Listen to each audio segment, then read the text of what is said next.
Hello everyone, and welcome back to part 2 of What If Deku Became a Demon.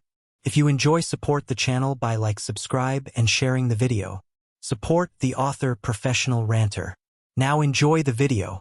Inko let out a heavy sigh as she looked over Sarah's report again. It is to be expected that villains could possibly attack UA, but why would they allow Katsuki to continue learning there?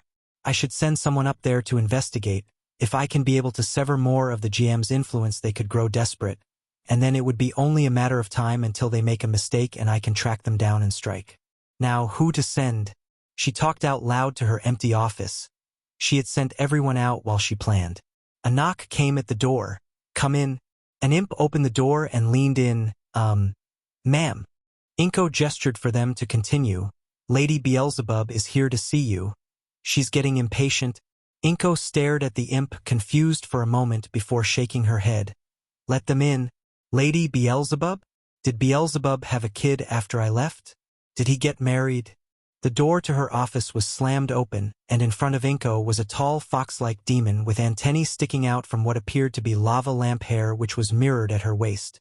Inky! She yelled out in joy and tried to jump and hug Inko, but she moved her chair away. Playing hard to get? You ain't escaping my hugs. What are you? Who are you? Are you seriously Beelzebub's type? Inko asked incredulously. The fox demon tilted her head. Inks, what are you talking about? I do not know you well enough for you to be giving me nicknames. Inko stood up, towered over the fox demon. Now what does Beelzebub want with me, and why couldn't he show up himself? The fox demon stepped back slightly. Inko, what are you talking about? It's me, Beelzebub. I transitioned before you left. You wouldn't have forgotten. You helped me, Beelzebub said, tears pricking her eyes. Inko narrowed her eyes. What are you talking? A sharp pain pierced her head and she stumbled forward, leaning on her desk for support. She let out a grunt of pain as she held her head. Fuck. Her form flickered several times for a moment from between the towering demon to something else, something smaller. Her eyes glowed for a moment that was blinding to her and Beelzebub, and then they stopped. That motherfucker, she yelled out, slamming her fist into her desk and shattering it. Integra, get in here immediately. Inko? Beelzebub stepped forward hesitantly, before she was swept into a bone-crushing hug.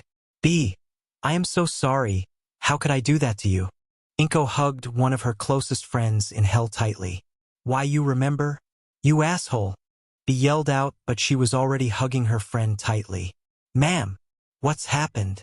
Integra asked as she ran into the office. Inko reluctantly stopped hugging Bee, but she just climbed onto Inko's shoulder and perched there. It was the GM who was guarding Katsuki. I had discovered evidence of it, but someone altered my memories. Get Stola's here immediately. We need to find out what spell was used on my mind before its remains are gone. Whoever did it was inexperienced. The spell went further and altered some of my other memories, but that will be their downfall. Hurry! Integra ran off. Who could alter your memories? Bee asked, leaning over from her perch. I don't know yet, but I will. Oh, let me tell you about Izuku. I have some pictures that are perfect. I'll have to see him once we've figured out the spell. Inko gave Bee a bright smile as they walked out of the destroyed office. Hazbin Hotel. Charlie paced around in the lobby of the hotel. Vaggie looked at her in concern while everyone else went about their business. Babe, what's wrong? Charlie clamped up for a moment, her mind immediately turning to One for All, the quirk that Izuku had inherited from All Might. When he had explained to her what he knew, from how he was the ninth wielder to the story of All for One that All Might had told him, to even just what it felt like when it was active, it was a story that Charlie wished that he could have experienced more before he died. The ritual that I did with Izuku, it gave me a vision of an arrow that's in Rome and I feel like I should figure out what that is. She said it like it was question. She didn't like hiding things from Vaggie, but she had promised Izuku not to tell anyone without first asking him, and she had no intention of breaking that promise. I don't know how to go up to the human world without being summoned, and that comes with its own set of problems, so I called in some help. What kind of help? Vaggie warily asked. It was at that moment that Blitz slammed open the door with the rest of IMP right behind him. Okay, Princess, what'da you need? He yelled out as he walked in and sat down in one of the chairs that Tenya had recently put together. No, Vaggie immediately said. She had heard about IMP from Charlie when they got Izuku back after he had been summoned. Yeah, Charlie said with an awkward smile. She dragged a chair in front of Blitz and took her own seat. It's nice to see you again, Blitz. It's a pleasure to see you again, Your Highness. I hope Izuku is all right? Moxie asked tentatively. Who wants takoyaki? Izuku yelled out as he opened the doors of the kitchen and walked into the lobby, holding a steaming hot plate of takoyaki. Oh, Moxie, right? You helped me out after I got summoned by that cannibal family. He smiled at Moxie and offered the dough balls to him. Moxie took one of the offered toothpicks and stabbed it into one of the takoyaki and ate it. His eyes lit up at the flavor. Wow, those are really good. Is it okay if I have more? Izuku beamed in delight. Have as much as you want. You know you'd be welcome to come by any time you'd like and just hang out. Do you like to cook? Every once in a while, but with work me and Millie end up eating whatever Blitz orders to the office. I'd love to trade recipes with you. Have you had a chance to try any recipes from hell? Moxie asked as he grabbed himself another takoyaki to eat. Angel Dust looked on from the balcony in envy before he stormed off further into the hotel. Izuku's smile widened. I haven't. From what I've been told, there's not as many standards for ingredients quality and cleanliness of the kitchen and tools. But you strike me as someone who understands the importance of that. Do I ever? Moxie smiled at Izuku while he passes a takoyaki over to Millie to try. He and Izuku devolved into chatter about different ways to clean kitchen tools without causing rust. Charlie smiled at the sight, right? So, Blitz, I need to commission you to take me to Rome in the human world at some point. I can't do it right now, but I'm willing to pay extra for you to be on standby for when it's time. Charlie had to monitor the time of day in Rome to make sure there wouldn't be many humans at the Colosseum, so that she could be able to search through it uninterrupted. We don't usually do reservations. I'd need to go over with the others. Blitz was cut off as Charlie put 5 gold bars on the table in between them. Is that enough for the base price? I'll give the extra once I know how long I have to keep you guys waiting. Yeah, that should be enough to cover the base price and a few days after that, Blitz said numbly as he stared at the gold. Their weight, length, and height equaled to what he could guess is Millie's height and Moxie's weight. We'll tell you when we're away on another job, just in case that's the day you were planning to go. That works just fine. I'm not trying to disrupt your business, even if I don't agree with it. Charlie muttered that last part to herself.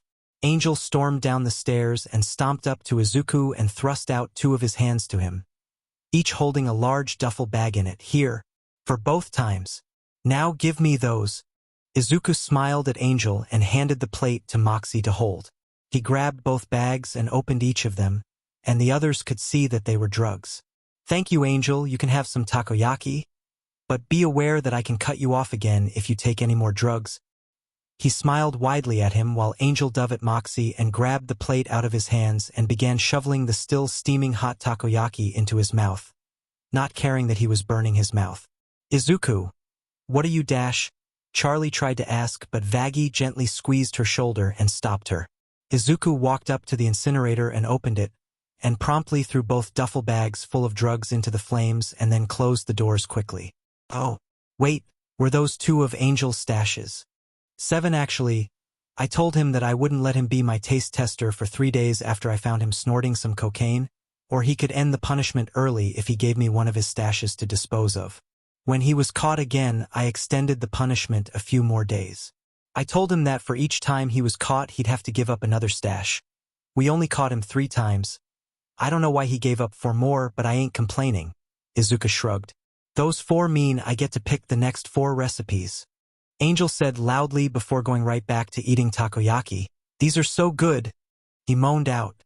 Well, I do have a bunch of new cookbooks. Okay then. But each recipe has to be from a different cookbook. Charlie blinked a few times, trying to understand what she had just witnessed. Angel had willingly given up 7 stashes of his drugs that he had hidden around the hotel, 3 to stop the punishment and 4 so he could pick out recipes for Izuku to do. Angel, what would you want if you gave up all of your stashes in the hotel? Angel, who had been licking the plate of the crumbs of the takoyaki, looked at Charlie with narrowed eyes. I got some friends over at the studio who've been complaining about missing some food from when they were alive. Give me and them a feast of food that we picked out and you'll have a deal. Charlie tried to keep her smile down. Even though Angel hadn't realized it, he had thought about other people and not just himself. She looked at Izuku hopefully. Get me a list in advance of what they want. I'd say 2 days and I can do it. Angel's eyes were practically stars as he ran off into the hotel. Moxie handed the plate back to Izuku. That was impressive. Are you confident that you can make a feast though in time for all of them? Nope, I'm gonna go practice though. Stop on by sometime and we can exchange recipes. Izuku gave Moxie a smile and reached his hand out to shake, which Moxie accepted. He turned to the rest of IMP. I apologize for not offering you all something to eat. Next time Moxie comes over, you are welcome to join with him and I'll make you something to eat. He gave them a quick bow before going back into the kitchen. Blitz, you should have tried those balls, they were delicious. Millie told her boss. We gotta come back with Moxie.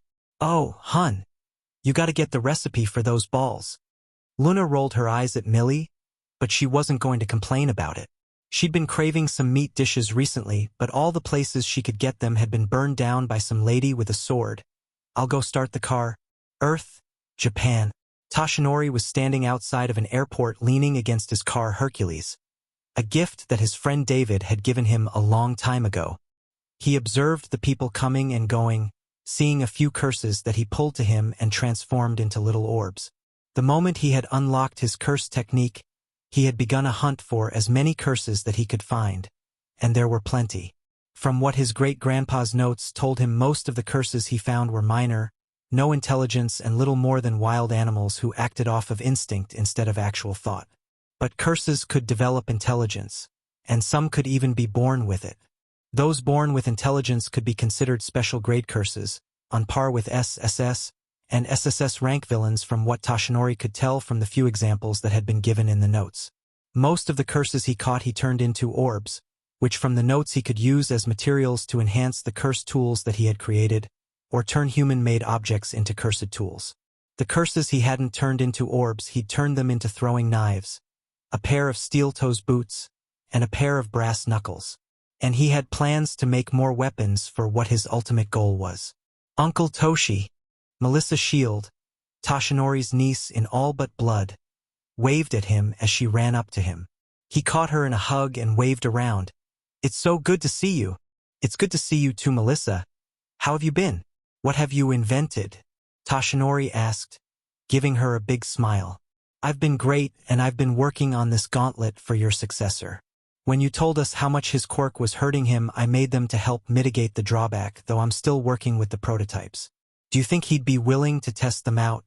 Melissa looked around, wondering where Toshinori's successor was, not knowing the truth as Toshinori didn't want to tell them over the phone. Toshinori's smile fell slightly. I'll tell you when we get to where we're going. Where's David? Toshi. David Shield, Toshinori's closest friend in the world, waved at him as he carried his luggage. Get over, you big lug. He pulled him in for a hug and patted him on the back. When he pulled away, he noticed the bandages wrapped around Toshinori's hands. What happened to your hands? Toshinori waved him off as he put the shield's luggage in the trunk. They're not hurt. I'll explain why soon.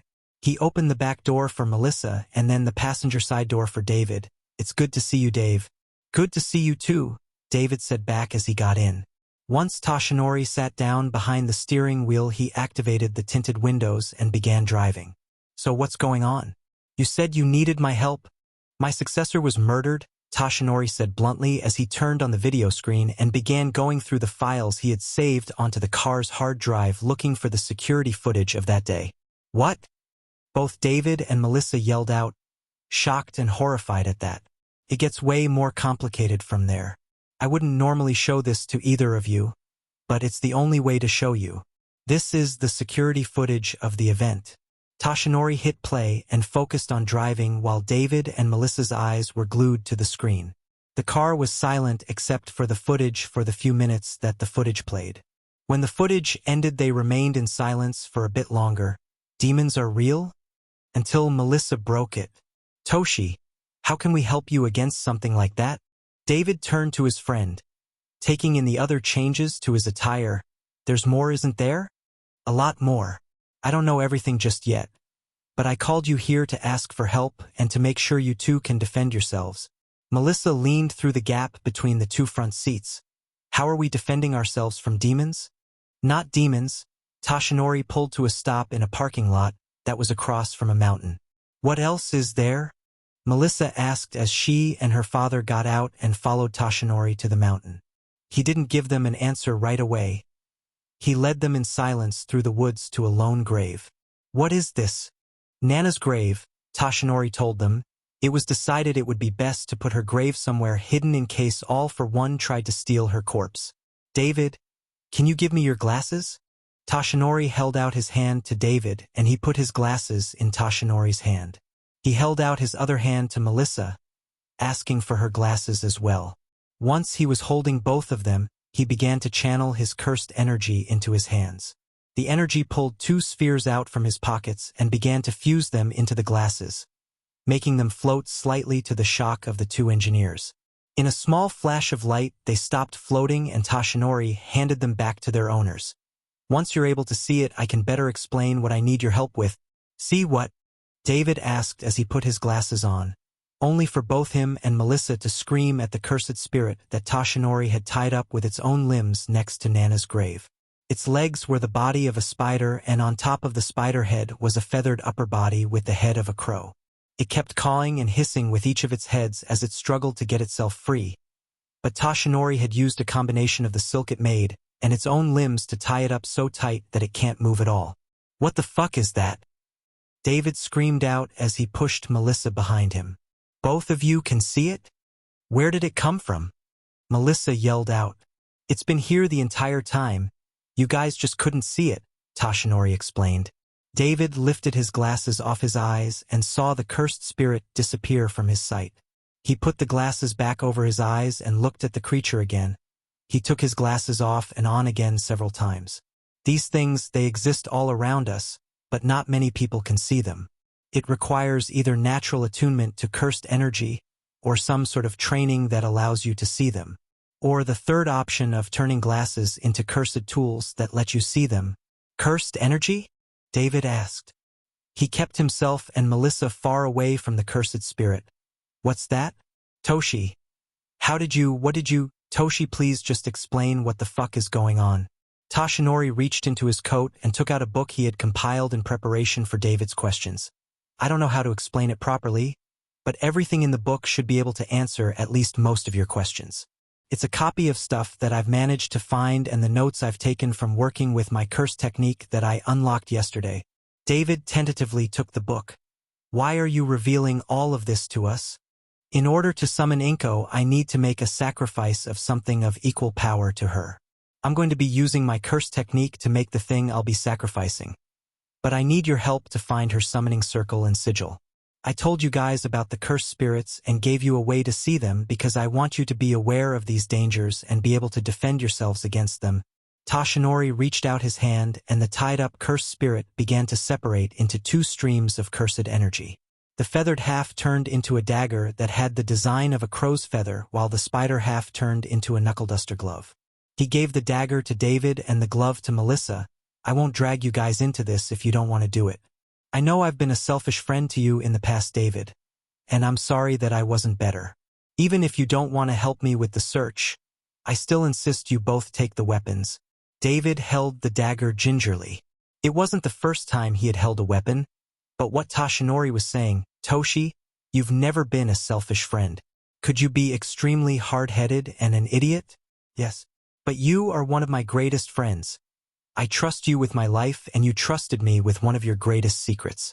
So tell me, why are you trying to get to Izuku Midoriya? Do you intend to reclaim one for all? No, Toshinori answered immediately. Izuku is my successor, and despite the truth of his heritage, that fact hasn't changed. Oh, David, Melissa, I wish you got a chance to meet him. He's one of the kindest souls I've ever met. He cares about everyone, even villains. He goes on these ramblings when talking about quirks and he scrunches up his nose a bit when he's really focusing on what he's talking about. He loves to cook and bake.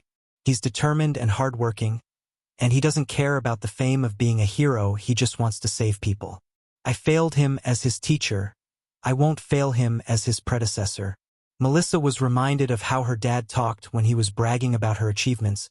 You're trying to make sure he's okay. That he's healing. You want to be able to help your son. Yes. I have every intention of doing everything in my power to dash. Toshinori suddenly stopped as he registered what Melissa had called Izuku. He mulled over the words, and he found that they were true. While he had never realized it until now, at some point he had started to view Izuku not just as his successor, but as his son. He shook his head slightly, and caught the knowing looks both shields were giving him. Let's go somewhere more private so we can go more in depth on the plan, and I can share with you what I've learned so far. He guided them away from Nana's grave after he gave it a comforting pat. Oh, I almost forgot. My organs are regenerating. Your organs are what? David yelled out. Hell, Hazbin Hotel. Charlie let out a yawn as she woke up. She checked her seeing orb to see what the Colosseum is like, but there were still a lot of people there. Too much risk. Normally Vaggie would get up before her. But Charlie started getting up before her girlfriend recently since Izuku suggested something to her once Angel handed over all of his drug stashes. She walked into the lobby and down towards the doors to the kitchen. There she found Izuku doing what he had been for the past couple days since Angel made the offer. Teaching himself how to use one for all while cooking. How's it going? Izuku zipped over to her and gave her a freshly made frappuccino topped with a generous amount of chocolate sauce on the whipped cream. Almost got it down. He zipped back over to the stovetops and kept working on the food he was making. Omelets, fried eggs, scrambled eggs, bacon, sausages, potatoes, pancakes, waffles, he was even making crepes. The moment he had made the deal with Angel, he had been practicing making large amounts of food like this for breakfast, lunch, and dinner, as well as snacks for them to eat throughout the day. So, how long has Vaggie been a fallen angel? Izuku asked absent-mindedly as he focused on his task at hand. Charlie almost spit out her frappuccino at his words. What do you mean? She gave herself a small paper cut when she was helping me put all the binders and cookbooks away, and it glowed. You said that only people with angelic blood have glowing yellow blood. Izuku turned the bacon over and knit his brow. While he was able to make a lot of food now and keep track of it all thanks to One for All, it still took time for some of them to finish longer than the others. Charlie did say Uncle Lucifer used magic like mine to cook. Maybe I could use it? So I was just wondering how long it's been since she fell from heaven. Charlie stared at him for a moment, processing what she just heard. I'll have to ask her. Are you almost done? You look tired. Yeah, this is the last batch of bacon, and the omelets are almost done, Izuku said as he plated the other dishes. Hey, do you know how Uncle Lucifer used the magic that's like mine to cook? Not really. I could give him a call. Hey Izuku. Neither Charlie or Izuku noticed a green flash of light in the lobby, and no one called out since everyone was still asleep. You've read that book I got you about Auntie Inko, right? Izuku stalled for a moment before he got back to his work. I did. Outside the kitchen, Inko stopped herself from opening the doors and entering. So, thoughts? Charlie said carefully. She had noticed how Izuku's voice became bitter or sad when referring to Inko. I hate her, Izuku said bluntly as he started to plate the omelets. Inko recoiled from the door and Charlie's eyes widened slightly. She has all this power, all these abilities, and yet when I thought I was human, we would struggle at times with money. I thought I had no choice but to go to Aldera because it was so cheap, when it turns out I didn't. She could have gotten me into any other school, but she kept me there, my own school of horrors. She knew what was happening to me, and she did nothing to fix it. Oh, she can claim to have gone after some of my bullies, but my torturer couldn't be touched because for some forsaken reason he has a guardian angel. For over 15 fucking years, probably more than that, I suffered under Bakugu and she did nothing. She didn't even try to make sure we were in different heroics classes at UA. Izuku's eyes were starting to glow a sickly green. All those cookbooks right there, I thought I would never get a chance to get yet. When I die, all of a sudden we can get them all. I thought she was my only family. I didn't know you existed, Charlie. I didn't know I had a cousin or an uncle or an aunt. I thought my own father hated me and left Mom before I was even born. She let me think all of that for so long. I hate her. Izuku was panting slightly. He had plated the last batch of bacon and turned off the stovetops midway through his rant, and now he leans on the counter, his eyes glowing green. Inko stepped away from the kitchen. Her eyes beginning to tear up as in a flash of green she disappeared. Charlie looked at Izuku sympathetically. Is that everything? Izuku sighed and sat down on the floor and leaned his head against his knees. Despite everything, I still love her. She's my mom. She taught me everything I know about being kind. I am who I am thanks to her. She supported me in my dream of becoming a hero when I was quirkless. She couldn't have known if I would awaken to my heritage. She supported me. I learned everything that I know about cooking and baking because she put me through the classes, helped me gather ingredients so I could do recipes at home, find recipes on the internet that she thought I would enjoy. Charlie, I don't know which of her is the real her. The great demon Inko, or my mom. Who is she truly? Charlie sat down next to Izuku and let him lean on her shoulder. I don't know. I couldn't tell you. It's been so long since I last saw her before she suddenly appeared through a portal in the lobby. I just wish she would come here so we could actually talk. I don't want to keep doubting who my mom is. Izuku muttered tiredly to her before he fell asleep on her shoulder. At the Isle Casino, Inko appeared to her empty room. She locked the door and stood there for a moment, before she collapsed to her knees and let out a heart-wrenching sob. He hates me. My baby hates me. She cried out as her body was racked with sobs.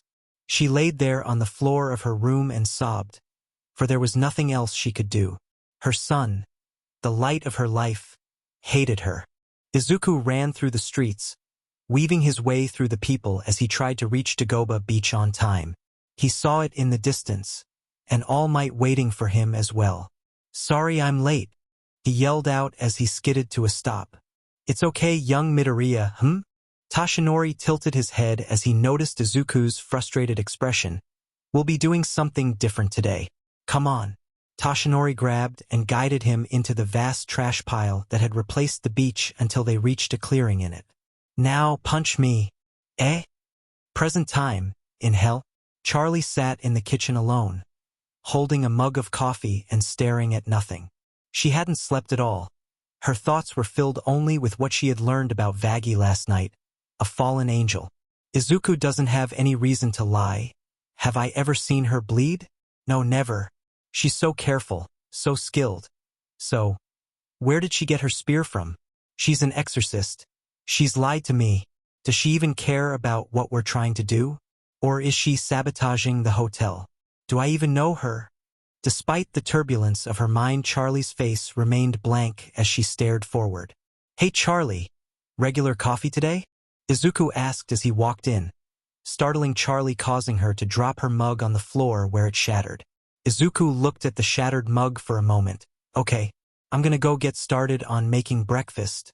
Charlie kneeled down and began to pick up the pieces of the broken mug. Hey hun, you okay? Vaggie asked as she came into the kitchen. You never came to bed. She kneeled down across from Charlie and started picking up pieces herself. Charlie looked at how careful she was, far different than sinners who regenerated so easily. Charlie grabbed her empty hand and held it tightly.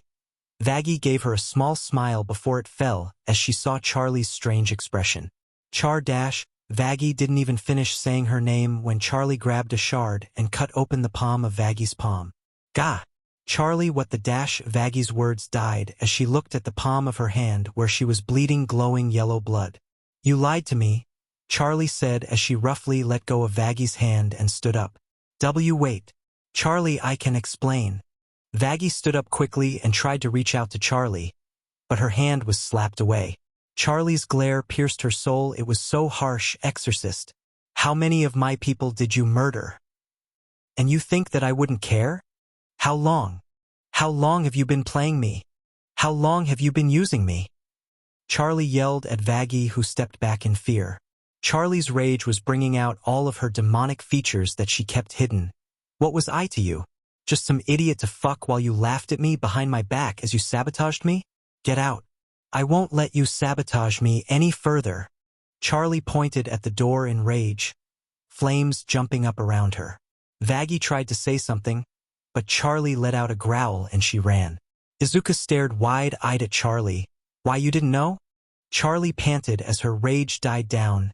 Just leave me alone, Izuku, Charlie requested sadly before leaving the kitchen. Mortal world. Midnight. Nana's grave. Tashinori sat before Nana's grave as he set down several orbs of cursed energy before Nana's grave. Nana, what David suggested for me to do? He chuckled, only a day knowing about cursed energy, and he's already figured out a way for me to use it that could really help me. It'll also protect you. I wish I knew what you had wanted for your grave. I'm sorry, Nana. Tashinori held out his hands and the orbs of cursed energy began to float in the air and swirl around Nana's grave in a cyclone of colors. He brought his hands closer to Nana's grave and the cyclone closed in. Then the cursed energy began to go into Nana's grave, fixing the cracks and signs of age that had appeared on it. As the final's arcs absorbed into the grave, it let out a final glow before it faded, leaving the grave looking brand new. I hope you like it, Nana. It'll stop new cursed spirits from being born in a 60-mile radius. You won't have to worry about breaking, cracking, or anything. All of that cursed energy will heal you. It'll keep you safe. Tashinori stood up and was about to leave when he sensed a cursed spirit deeper in the forest. Must have showed up because of the ritual. Better go handle it before anyone gets hurt, he thought to himself. Making his way to where he sensed the cursed spirit, he found it standing in a clearing looking around. It had loose pants and a bandage covering its left arm. It looked nearly human. One could easily mistake it for someone with a mutative quirk. Even the fact that where its eyes were was a pair of branches could be explained because of a quirk. You're stronger than the others, you got a name? Imanarach, the cursed spirit said, although he wasn't able to understand what it said. I'm sorry, I can't understand you. Tashinori, to the surprise of the cursed spirit, gave a bow in apology. The spirit let out some noises before it cleared its throat. Hanami, why do you bow to me? No matter the cursed spirit, they still deserve some sort of respect. Even though we are enemies, it is a courtesy that anyone should be granted, Tashinori explained. Hanami tilted his head. You are peculiar. What have you done, though? The cursed energy has changed in the air. A simple thing a friend of mine came up. I can't properly explain it, he's far smarter than me, Tashinori half-lied. He had needed a proper understanding of the ritual to be able to succeed at it, but he wasn't going to explain what he did because 1, he wasn't going to reveal it to an enemy, and 2, he didn't know how to put it to words like David did. You acknowledge we are enemies, that you must face me, and yet you choose to talk to me first. To choose to do so, Hanami grumbled to himself, you are frustrating to understand.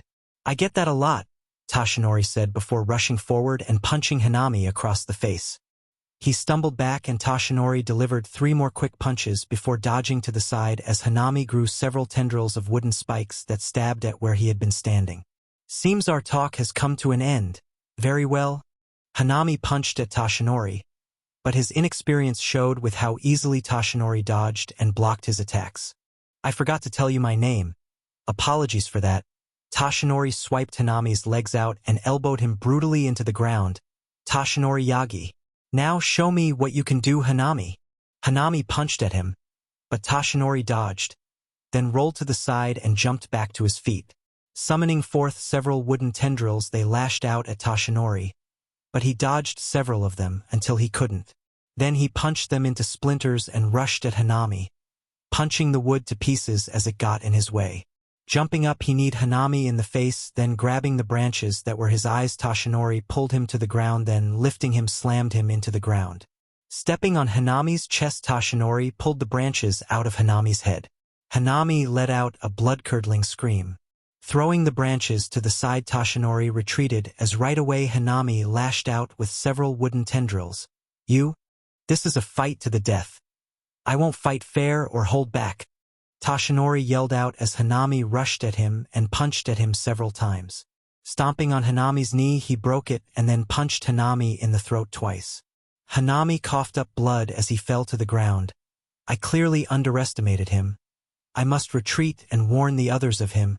Hanami began to form a flower around him to return to the earth, but Tashinori grabbed his shoulder and kneed into his back, snapping it in two. Damn it. You're holding back, Hanami. If you want to survive here, use everything at your disposal.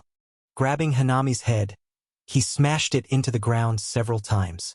Hanami placed his hand on the ground and summoned a giant tree around him that sent Tashinori flying back. We will face again, Tashinori Yagi. Hanami yelled out as he summoned his retreat flower back. And next time won't be so easy for you. With those final words, Hanami disappeared into the ground, leaving Toshinori the winner of this battle.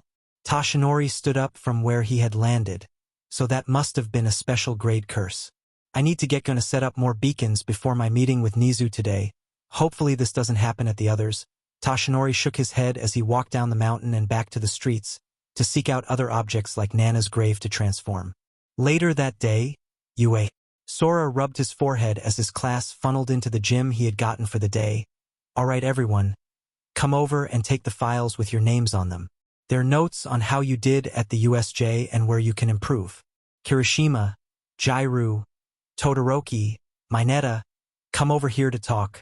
I wish I had my regular mask, but Maijima hasn't had the time to repair it. He adjusted the face mask over his mouth and nose again as the 4 students came up to him. All 4 of you have detention. What? Kirishima, Mineta, and Jairu yelled out while Todoroki's eyes widened. Kirishima, you ignored the orders of your teacher and decided to follow the actions of a vigilante. Yes, that is what Bakugo did, vigilantism, and forced 13 to stop using her quirk, which lead to her injury and most of your classmates and 1B getting sent across the USJ. Sora raised his fingers as he brought up the points. Rest assured, both Tetsu and Bakugo are getting appropriate punishments for what they've done. 3 months detention and 1 essay for each month on proper conduct when following the orders of others, as well as 1 final essay at the end of 3 months on how you should have conducted yourself during the USJ. But Kirishima bit his tongue and stopped himself. But why is Bakubro still being punished? He's a hero. No, he's not. Just because Midoriya turned out to be a demon, a fact I don't think he was aware of, he was still murdered. He shouldn't have been at the USJ, but he was because of the decisions of a school board obsessed with money and fame over proper safety and education. If you continue to believe that he is a hero, then you have failed at understanding the most basic fundamental of what being a hero is. Sora glared at Kirishima. Heroes do not kill. No matter what, we are not allowed to kill by our own discretion. Even the law that does, Heroics Law 28 subsection 4, which gives us permission to kill lab-grown creations that do not display proper sentience, requires extensive knowledge for us to be allowed that. Anything that allows us to kill requires an extreme emergency and incredibly powerful villain. Midoriya did not meet any of the 3 criteria, and even then Bakugo is a student, not even a full month into his studies, meaning he did not have any grounds to stand on for the murder. You'll be taught that during your detention, since it clearly needs to be relearned. Go read your file and train. Kirishima opened his mouth to argue, but Sora's glare stopped him. Understood. Jairu, while you did do well for the most part during the USJ, you kicked Kaminari into a villain, scaring him and causing him to overload and lose his senses. That led to him being taken hostage, a situation that could have been made worse if you hadn't been lucky. 1 month of detention and a written essay on 3 ways you could have better conducted yourself and gotten a similar result without putting your classmate and comrade in danger. Jairu nodded. She had worried that what she had done would get her in trouble. But it certainly could have been worse, alright sensei. I'll do my best to learn. Sora nodded. Then his eyes turned to Todoroki. Todoroki, you went all out with Ice without knowing if any of your fellow classmates were in the area. You could have slowed them down, hurt them, or trapped them with a villain. Furthermore, you hurt yourself by not using your flames, something I don't want any of my students doing. We'll talk about that another time. For now, 1 month detention and 2 essays on how you could have better used your quirk in the situation. One in which you were the only person in the zone, and the other where you were with some of your classmates. Okay, Todoroki spoke softly. Mineta, you groped Azui. If a hero does that, they risk their license and going to jail. You'll have detention for 1 month, and I expect 3 essays on how a hero should properly conduct themselves. 1 on how you should properly treat your hero colleagues, 1 on how you should properly treat civilians, and 1 on the incidents where heroes lost their careers because of their pervertedness. Mineta nodded shakily. Yes, sensei. Mineta, Todoroki, and Jairu walked away. But Kirishima stayed behind. Why do they get 1 month but I get 3? Because they didn't cause them and their classmates to end in danger. They reacted as needed, even with some issues, because your actions alongside Bakugo's and Tetsu's put them in that situation that led to such situations. Now go train. It's heroics right now and you have plenty of learning to do. Sora said, and Kirishima left with a huff. I'll need to talk to Nizu about that. Sir? A voice spoke up from the side. Looking over, he saw Kendo. Sensei asked me to get something from you? Yeah, here you go. Sora grabbed a large file box. I got them all printed out but didn't have a chance to drop them off. How are you doing? He asked as he handed the box over to her. Okay, I guess, Kendo shrugged. Look, I know Vlad has already said it, but try at least one session with Hound Dog. Now get going, Sora said before standing up. All right. Everyone listen up. He grabbed the attention of his class. I know I said this in the email I sent out, but I want each of you to take at least one session with Hound Dog before the sports festival. If any of you have any questions regarding the contents of your packets, come to me. Partner up if you need to, and if you want to use a robot to train against, I've been granted access to some to use, just try not to break them. Yes, Sensei. Many of them yelled out. Hell, Hazbin Hotel. The tension within the hotel was so thick it couldn't even be cut with a blade. Since Charlie had yelled at Vaggie and kicked her out, she had been inconsolable. Any attempt to talk to her was met with failure. Have you been able to find Miss Vaggie? Tenya asked Angel Dust, who shook his head. Nothing, I don't know what that could mean with her. Any luck finding her spear? Angel said from where he was sitting at the bar. No sign of it. I hope she has it with her, Ochako said worriedly. Izuku sat at the sofa with his fingers knit together. This is my fault. I should have asked Vaggie first, but they're just so close. I thought she knew. Izuku's gaze hardened as he stood up and walked upstairs to Charlie and Vaggie's room, ignoring everyone else's inquisitive looks. He knocked. Charlie, open up. Fuck off. Charlie yelled out from within her room. Izuku breathed out deeply through his nose, letting out some steam. Raising his leg up, he kicked out and slammed the door off its hinges, embedding it in the opposite wall. Already done that, not doing it again. You've been in here a week, Charlie. It's time to get up. Like you're one to talk. Charlie spit at him. I am actually, Izuku said as he walked over to her. Charlie, we're gonna do something All Might taught me. Come on. Go away, Izuku. Charlie snapped at him and sat up from where she had been laying. Izuku sighed and threw Charlie over his shoulder like a sack of potatoes and walked out of her room. Sure, but you're coming with me. What the? Izuku, let me go. Charlie yelled at him and hit at his back, causing him to flinch. You don't need to hit so hard yet, Charlie, Izuku told her as he walked into the lobby. Oi, Alaster, you seem to know how to teleport. Could you send me to IMP? Alaster smiled widely at the display, while the others looked at it in shock. Of course, have fun, Alaster said as shadows covered the two. As the shadows receded, Izuku looked around and saw Moxie staring at the two in shock. Hey Moxie, you know how to make a portal into the mortal world? I need to handle something. Yeah, I'll go get the others. Who do you want dead? Moxie asked as he got out of his seat. Oh no, no murder. I'm just going into the mortal world. And I need a portal, Izuku quickly corrected. Moxie tilted his head but shrugged. Okay, let me go check the book. How will you contact us when you're done? Izuku tilted his head. Don't you guys use a spell? We can't use magic, we call with our phones, Moxie said as he flipped through the book. I ain't got a phone. Can I take a look at that? Izuku asked as he leaned over, adjusting his hold on Charlie, who renewed her efforts to get out of his hold. Looking over the spell for a moment, he let out a hum. Okay, so twist it like this, put power into that, and... Izuku held his hand out and his magic glowed in it and a portal appeared, similar to the portal from the book, but green. Perfect. Is it okay if I pop back in at your office when we're done? Moxie looked at the green portal in shock before shaking his head. Yeah. Sure. I'll offer you guys a free meal or two for this. Thanks. Izuku yelled over his shoulder as he walked through the portal and it closed behind him. He put Charlie down and she wrenched herself out of his grip.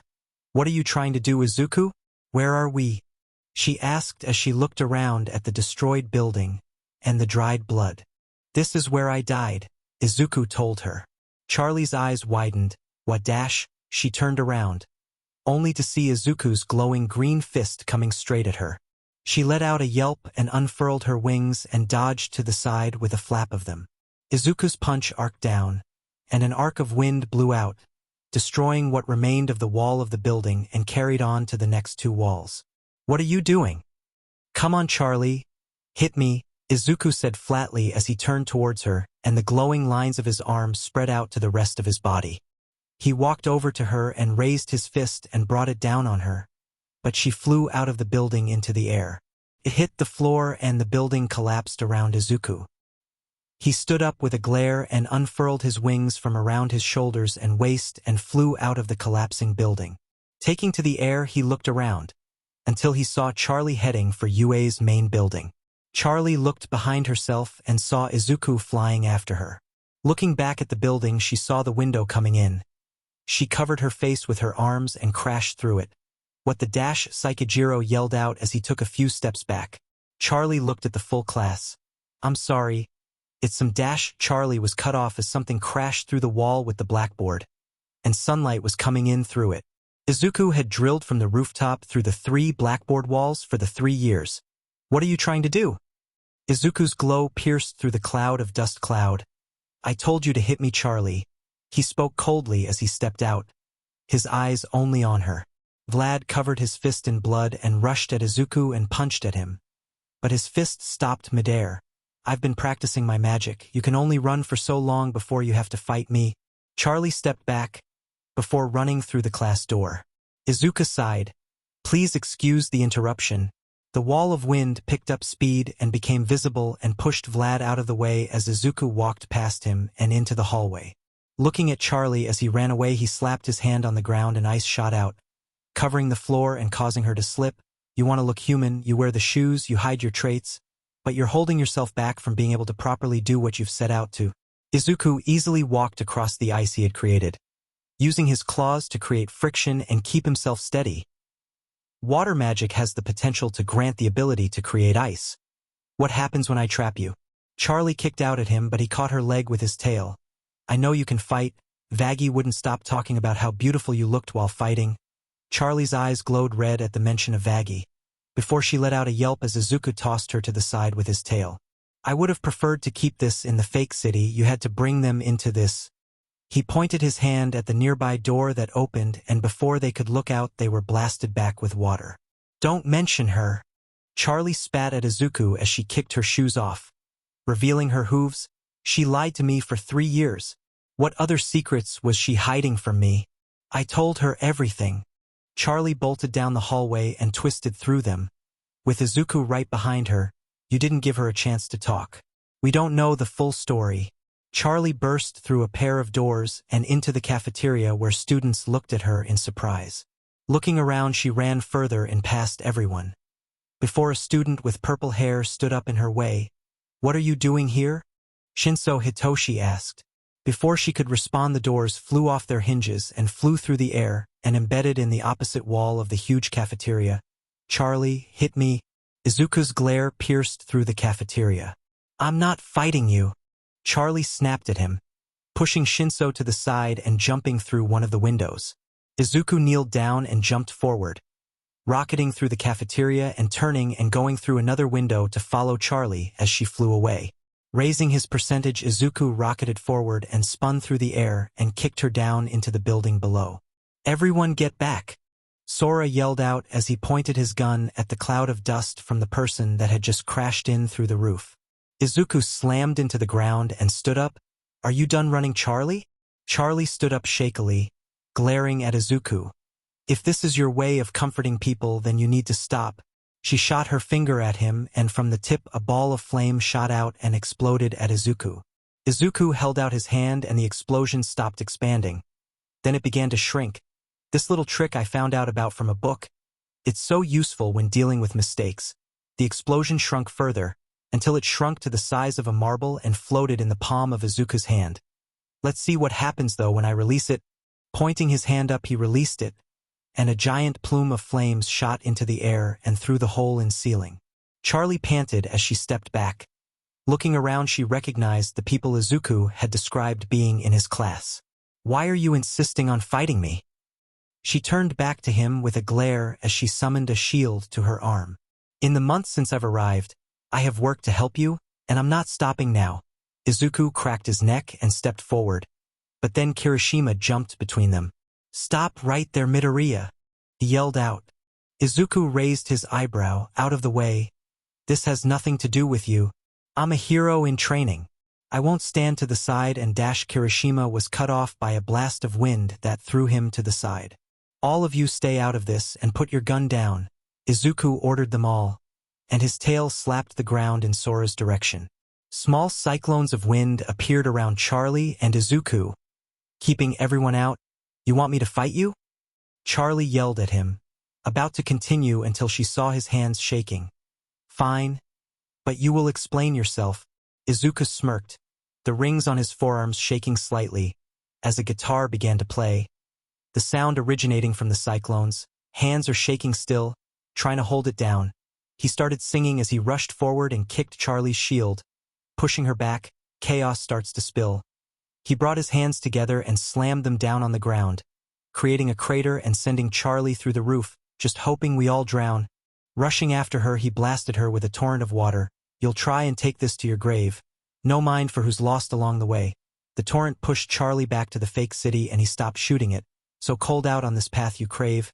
But I'll tell you." Holding out his hands, he created 3 massive tornadoes, each made of a different element: fire, water, and wind. Charlie held her shield in front of her, singing. He's finally singing. "One truth that you can't escape." He sang out loudly as he rushed at her, spinning through the air, "Behind every choice you make." He brought his leg down on the shield with a powerful kick. "I'll be there waiting for you, till I know that you're down and under." Charlie caught herself in the air and rushed back at him and tried to hit him with her shield, but he dodged to the side. "Hey!" A flaming version of Izuku's face appeared in the flame tornado to sing out before disappearing back within. "What? Another appeared from the water tornado? Is it gonna take?" And now from the wind tornado. Izuku punched at her 3 times, one of them landing. She came at him again with the shield, but when he dodged it, she flipped in the air and kicked him underneath the chin with her hooves. "You!" Izuku tumbled through the air and righted himself, but he was turned away from her. She slammed into his back with her shield and drove him into the ground, just to walk away. Izuku bent his knees backwards and kicked Charlie off of him and stood back up. "I'll be there waiting for you," he sang out as he ran a circle around her and swiped her legs out. "Till I know that you're down and under." He elbowed her into the ground and Charlie coughed out spit. "What are you trying to get at, Izuku?" Charlie thought to herself as she got back to her feet. Only instruments were playing as Izuku waited for her. "I won't walk away. I haven't tried to escape any truths. What are you trying to tell me?" Feet are standing still. Izuku leaned forward and rushed at her. "Try and take my ground." Charlie brought her shield down on the ground, creating a crater around her that pushed him into the air. "Won't be gone until..." Izuku flicked his fingers behind him and rocketed himself forward, punching Charlie in the face and sending her into one of the buildings. "I know they're safe and sound." Charlie jumped out of the building and shield rushed him. "You'll try and take this to your grave." Izuku grabbed her shield and pushed back against her, bringing them to a standstill. No mind for who's lost along the way. He pushed back against her until he picked up speed and they slammed through several buildings before Charlie lost the grip on her shield and went flying back. "So cold out on this path you crave." Charlie summoned her trident and stabbed it into the ground, slowing then stopping herself from going any further back. The tornadoes raged around them as they drew closer together. "I want to believe that people can change," Izuku sang softly as he threw her back her shield and raised his hands up. "But what if I'm wrong and the story remains the same?" The tornadoes reached out to each other and in a blast of elements that pushed Charlie back, fused together into one massive tornado of fire, water, and wind. Each element was separated and distinguishable from the others, yet also fused together into others. "One truth that you can't escape." Charlie rushed at Izuku and stabbed at his feet, but he flew into the air and sent a torrent of flames at her that she had to dodge by flying up. "Behind every choice you make." Izuku grabbed her with his tail and threw her higher into the air. "I'll be there waiting for you." Rushing after her, he punched her twice. "Till I know that you're down and under." Grabbing her shoulders, he twirled around and threw her back to the ground. "One truth that you can't escape." Raising one of his legs up, Izuku summoned flames that covered his feet and the lower parts of his legs and spun in a circle as he rushed back to the ground. "Behind every choice you make." The flaming wheel he had become cut through the debris that the massive tornado picked up into the air like they were butter. "I'll be there waiting for you." He slammed into the ground, deepening the crater Charlie had created when she had slammed into it. But she had already flown out of it and back into the air. "Till I know that you're down and under." Izuku looked up at her as she rushed at him with her trident in front of her. "Hey!" Charlie suddenly changed her grip on her trident and hit Izuku with the bottom of it as he dodged to the side of where he thought she was going to hit him. "What?" Izuku bit the trident and wrestled it out of Charlie's grip and spit out and to the ground. "Is it gonna take?" Charlie tried to punch him with her shield, but he grabbed her arm with his tail and headbutt her, his eyes glowing green. For keeping his grip on her arm, he punched her 3 times before she met his punch with a headbutt and then bit his tail, forcing him to let go. "You." Charlie let her own tail out and grabbed his and pulled him towards her, hitting him in the chest her shield and pushing him further into the air, just to walk away. Izuku caught his breath and then breathed out a cyclone at Charlie, pushing her back as she tried to reach him. "I'll be there waiting for you." He flew higher up and looked down at Charlie as she dodged out of the way of a large chunk of a building that flew through the air. "Till I know that you're down and under." The rings on Izuku's forearms shook violently. He let out a loud roar that shook everything around him as the massive tornado began to change shape. "I won't let you win." Massive black tendrils shot out of the rings and right at Charlie. They passed by her and stabbed into the ground. Izuku grabbed them with his hands and tugged, shooting himself right at Charlie. He slammed feet first into her shield and they both crashed into the ground, skidding across it. Izuku jumped off of her. "One truth that you can't escape." He forced the tendrils to cover his arms, covering them like armor, behind every choice you make. He punched into the ground, them gripped it and lifted, forcing a large slab out that he then pushed forward, making it fall towards Charlie. "I'll be there waiting for you." Charlie immediately flew backwards. "Till I know that you're down and under." Izuku broke through the slab and shoulder bashed her. "One truth that you can't escape."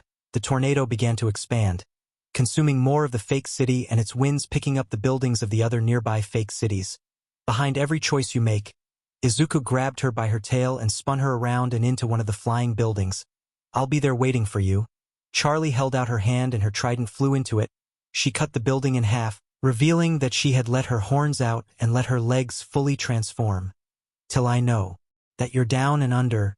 She banged her trident against her shield and created a massive fireball that she then shot right at Izuku. "Hey!" It was absorbed by the expanding tornado, however. "What?" Charlie leaned forward and shot at Izuku, keeping her shield in front of her. "Is it gonna take?" She slammed into the ground faster than Izuku could dodge, sending him flying back. He shot out tendrils into the ground from his left arm and then used them to shoot himself back at Charlie. "You." As he neared her, he used tendrils from his right arm to shoot above her, and they latched onto a piece of floating debris, just to walk away. He shot over her, but then he shortened the tendrils of his left arm, and he shot back at her from behind. "I'll be there waiting for you." His foot slammed into her back, and she fell to the ground hard. "Till I know that you're down and under." Charlie tried to lift herself up, but Izuku put more weight on her. "Down and under." She wrapped her tail around his leg and pulled him off balance. "Down and under." He fell to the ground and Charlie tried to hit him with her shield again. But then the expanding tornado engulfed them both. "Down and under." The song ended and they both panted hard. "You know, when you said we could randomly jump into song, I didn't believe you," Izuku said as he forced himself to his feet, stumbling slightly. "Is it really that weird?" Charlie asked, feeling far better than she had before she had started fighting against him. Izuku chuckled. "Yes, people don't just randomly burst into song, at least usually. You adapted fast to fighting me. You figured out your magic pretty fast." Charlie shot back as she leaned on her trident as she shakily got back on her feet. "They're pretty useful for cooking and baking. Still figuring everything out though. I'm just making the little twisters I'd make bigger and boom. All this." Izuku gestured around them at the tornado they were within. Charlie huffed. "What were you trying to tell me?" Izuku stretched. "How did Vaggie fall exactly? For that matter, what happened to her eye and wings?" Charlie scowled. "Why does it? Any wind she had died as her thoughts were consumed by those questions. "How? I told you when you asked me about Mom," Izuku said as he stood taller. "You are doubting who Vaggie is?" but you can actually talk to her. Hell, Al Casino.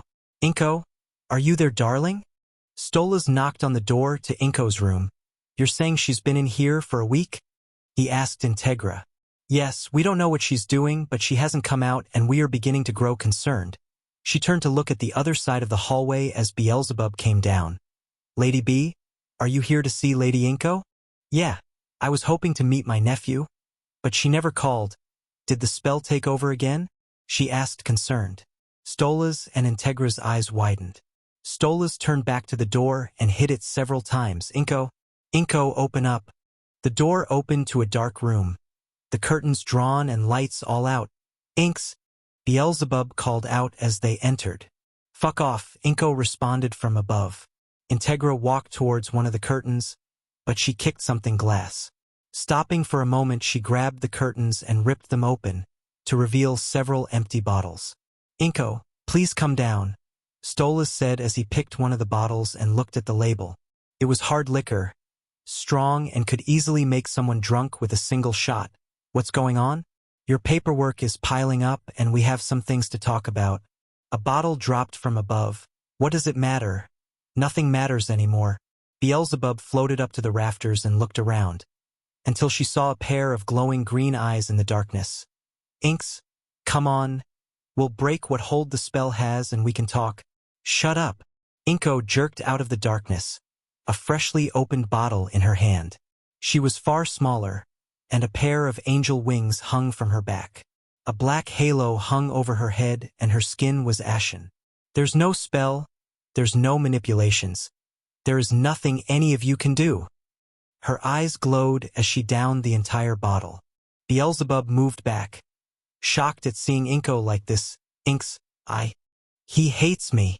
She yelled out, tears falling. I failed him. She picked up another bottle and opened it. There's nothing I can blame it on.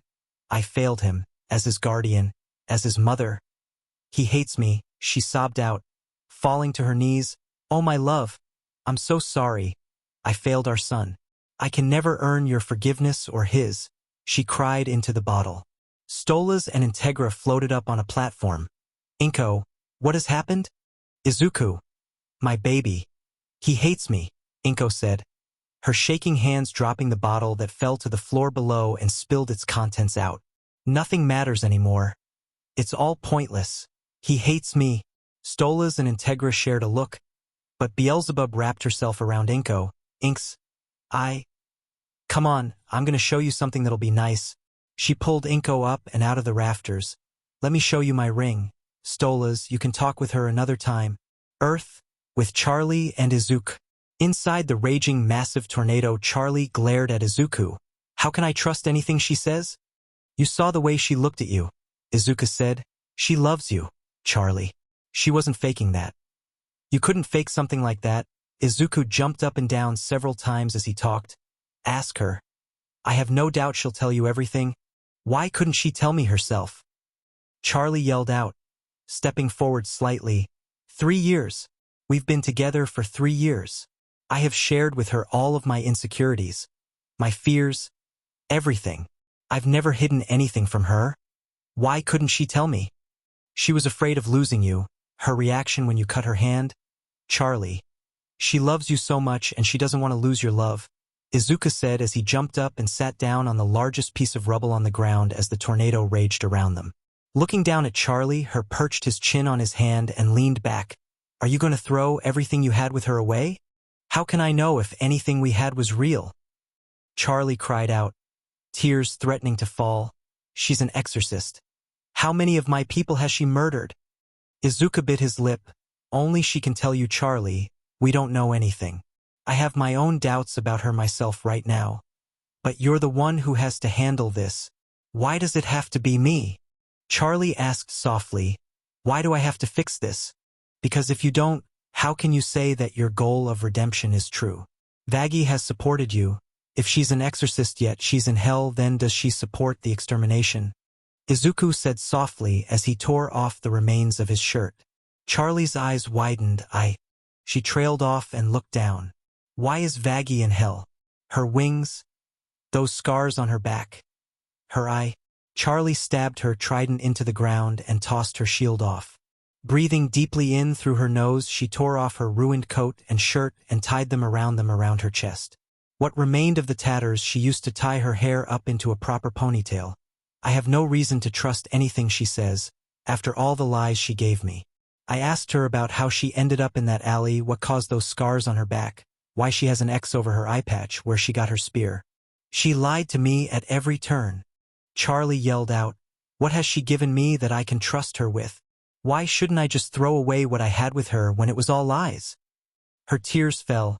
She couldn't fight them any longer. I loved her with all my heart.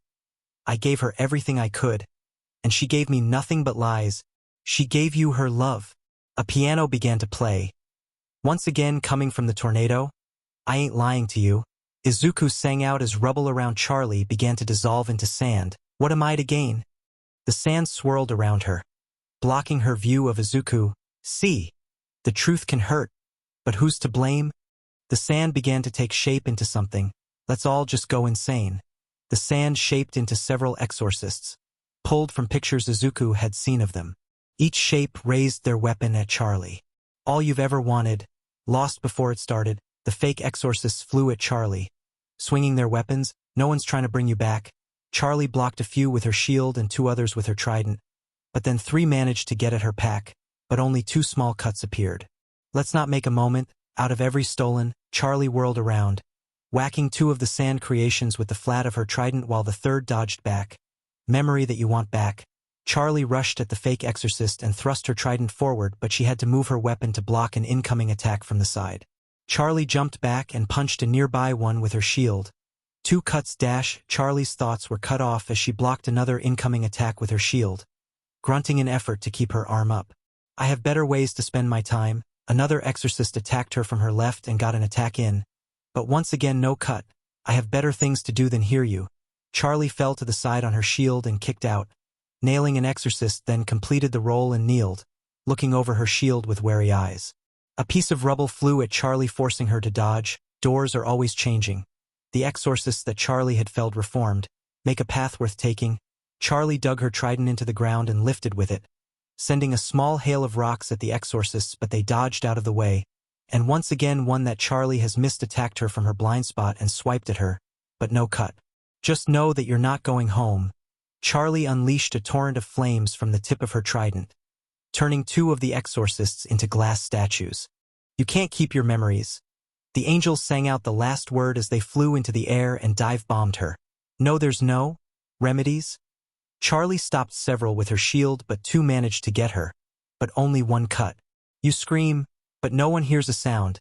Charlie let out a grunt and unfolded her wings and took to the air, then launched a fireball at where she had been. Your walls are closing now. Charlie twirled her trident and cut an incoming spear in between the points and pulled, disrupting its form and disarming the angel. You can't keep your memories. She tried to shield bash it, but something about it held her back. There was something familiar about it. No, there's no remedies. Her hesitance allowed another angel to attack and almost cut her, but the angel she had disarmed locked weapons with it. We all have fallen upside down. Charlie blocked an incoming attack on her sudden ally, the moment the circus had come to town, and then all the sand creations froze. A saxophone played out as Izuku flew in from where he had been hiding and kicked her in the side, sending her tumbling down. I'm calm, cool, collected. He waved his hand and the angel that had protected her split into 2 people, and both were Vaggie. One was how Charlie knew, the other dressed in the uniform of an exorcist with both her eyes, and she had her wings. I've been waiting to set the scene. Izuku stopped atop of her and pressed down on her back, 2 tendrils forcing her to look at the replicas of her girlfriend. How about a circle of madness? The other angels circled around the Vaggies and attacked her. Gets me in stitches, but breaks at the seams. Charlie tried to fight off Izuku, but he locked himself to the ground with a few tendrils. I need a little routine. Exorcist Vaggie got her eye carved out by 1 angel, an act that I stick to my soul. Another ripped off her left wing. You think that all of this matters? Her right wing was cut off. Darling, you fell for the joke. The angels' bodies moved, mimicking laughter. 'Cause we don't belong here. Exorcist Vaggie fell to the ground and her mouth opened as if she was screaming. What do you do when you are trapped? Exorcist Vaggie collapsed into a pile of sand, and the Vaggie that Charlie knew kneeled on top of it, still surrounded by the angels with their weapons at the ready. Might as well sit back and relax. Charlie tried to pull Izuku off balance with her tail again, but he stopped it with his tail. Sip on your worries and laugh. Charlie's eyes widened as she saw the angels dive bomb Vaggie. She let go of her shield and trident and dug into the ground and rocketed forward. You can't keep your memories? She grabbed at Vaggie, but the replica grew a fearful expression and ran away from her. No, there's no remedies. Charlie flew at her, but the replica brought her arms up to protect her head. You scream, but no one hears a sound. It mimicked the expression of a scream. Your walls are closing now. Charlie ground to a halt as she looked at the replica. You can't keep your memories. Both of its palms were pointed towards her. No, there's no remedies. Charlie's eyes widened. We all have fallen upside down. The moment the circus had come to town, there was a cut on one of its palms, just like the one Charlie had done to Vaggie. You can't keep your memories. Charlie didn't notice the angels about to attack her. Remedies? The replica pushed her out of the way. No one hears a sound, and was impaled by all of the weapons. Your walls are closing now. It reached out to Charlie, with that small smile Vaggie only ever gave to her. You can't keep your memories. Charlie was shaking. She couldn't move. No, there's no remedies. The angels wrenched their weapons out of the replica and it lost its shape. We all have fallen upside down. They walked to Charlie, raising their weapons to attack. The moment the circus had come to town. As the song ended and just before the attacks landed, the replicas all lost their shape, showering Charlie in sand. Charlie looked at the pile that had been the replica of Vaggie. I hurt her. I made her afraid of me. Izuku looked at her with a soft expression and kneeled in front of her. Come on. I want to show you a place I like. He created a portal behind them and held out his hand to her. Charlie looked at it for a moment, then took it and let him pull her back to her feet. She walked behind him and they came out on a beautiful beach. Whoa, this is Dagoba Beach. I cleaned it up for my training before the entrance exam. Izuku told her as the tornado dissipated and the portal closed. I have a lot of good memories here, and it's where I was taught a way to work through my anger. Fighting? Charlie tilted her head at Izuku as she felt the water washing over her hooves. Sparring, it made me focus on something else and let me come back to my initial issue with a clearer head. Izuku smiled at her, although I'm certain there are other ways to do that. But this was just my first try. Glad to see it's working for you. I'm a fucking hypocrite. Charlie her sighed with a fist. I talk about letting people say their story, about the truth and everything, yet I didn't give her a chance. You made a mistake in the heat of the moment, Izuku told her, giving her shoulder a reassuring squeeze. But now you determine if you're a hypocrite or not. Charlie's eyes hardened. I need to find her. You know where to look? I'll help, Izuku offered. No, fuck. Charlie yelled out in frustration and kneeled down, gripping her hair. Why is this so hard? Izuku smiled, and music began to play. You're such a motivator. I gotta get you where. Charlie looked up at him and smiled, so sick of saying, yes, sir. Yes, sir. You're such an instigator, you want to play the game. Charlie sang right back at him. Take it or leave it. That's her. That's her. She looked at the ocean with a realization and took to the air with Izuku following right after her. And I can't wait another minute, Izuku sang as they flew over what had once been his home. I can't take the look you're giving, her body rockin'. Keep you up all night. Charlie looked back at him with a blush and he gave her a teasing smirk. 1 in a million, your lucky strike. Got you so high and then you dropped her. But she got you. She got you. She got you bad. Izuku dodged Charlie's attempt to shut him up as she blushed crimson, flying over the market where he had proven himself to all might. Took you inside, then she rocked you. She keep you up all night. This is what it sounds like. Izuku's eyes were alight with mischief. Whoa, your lucky strike. Whoa, your lucky strike, Izuku sang out, faking a moan that caused Charlie to blush even harder to his amusement. Whoa, her body rocking. Keep you up all night. Oh, 1 in a million, your lucky strike. Izuku flew ahead of her and opened a portal back to IMP, right over Aldra. He opened the window and stood to the side, stuck in her elevator. She take me to the sky. Charlie sang as her blush died down and she smiled brightly, flying through the open window and into the city of pride. Izuku gave Moxie a 2-finger salute and followed after her. And I don't want to go down, she said. I'll feel you later. Izuku sang into Charlie's ear. Go ahead and fantasize. She'll make you want her right now, and I can't wait another minute. I can't take the look she gave me. Charlie flew up high and looked around, her body rockin'. Keep me up all night. 1 in a million.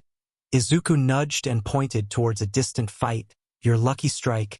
Charlie immediately flew towards it and Izuku followed right after. Got you so high and then you dropped her. But she got you. She got you bad. Izuku flew at her side.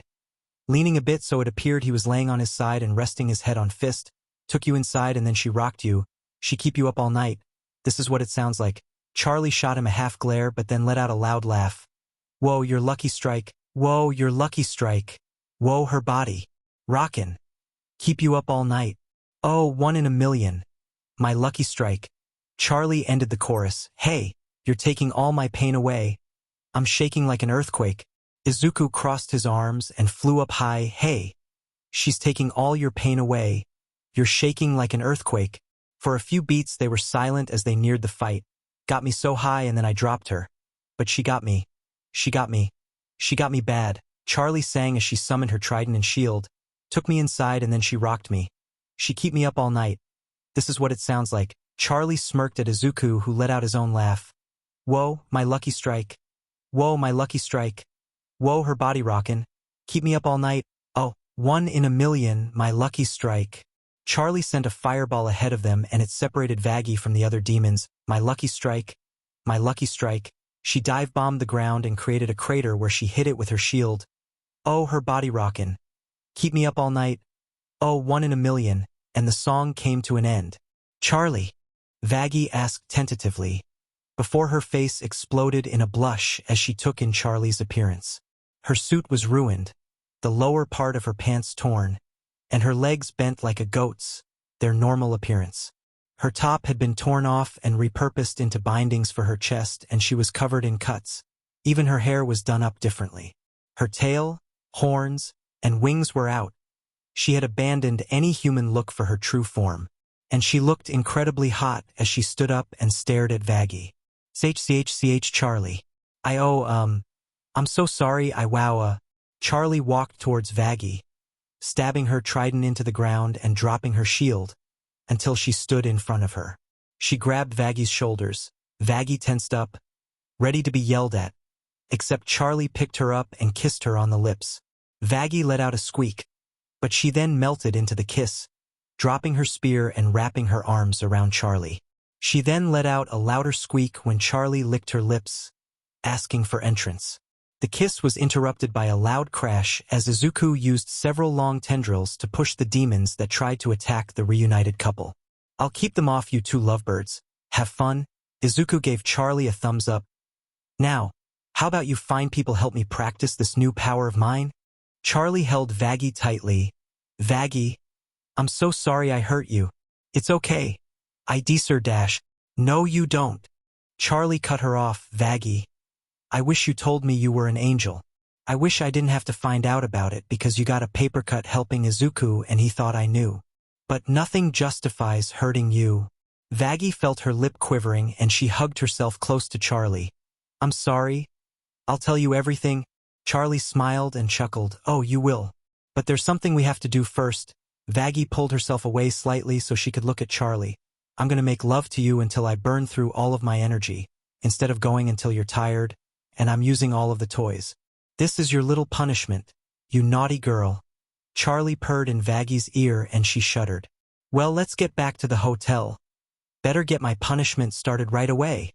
Vaggie yelped out, jumping down and dragging Charlie back to the hotel. I'm a naughty girl, come on, let's go. Charlie let out a laugh, shared by Izuku, who observed the whole interaction. I prefer just teasing her to actually hearing what they get up to. But it's good to see that. Now, Izuku turned his head back to the demons he held up with his tendrils. Come by the Hazbin Hotel sometime. Try your shot at redemption. Okay? And if you attack anyone who comes from it, I'll find you, bye-bye. He let them go and they ran away. He used a tendril to bring Vaggie's spear to his hand. Wonder how close I was to how Vaggie lost her eye and wings. And that's it for this week. If you enjoyed, please support the author and support the channel with a like, subscribe, and share my donation if possible. It really makes this worth it. Have a great day.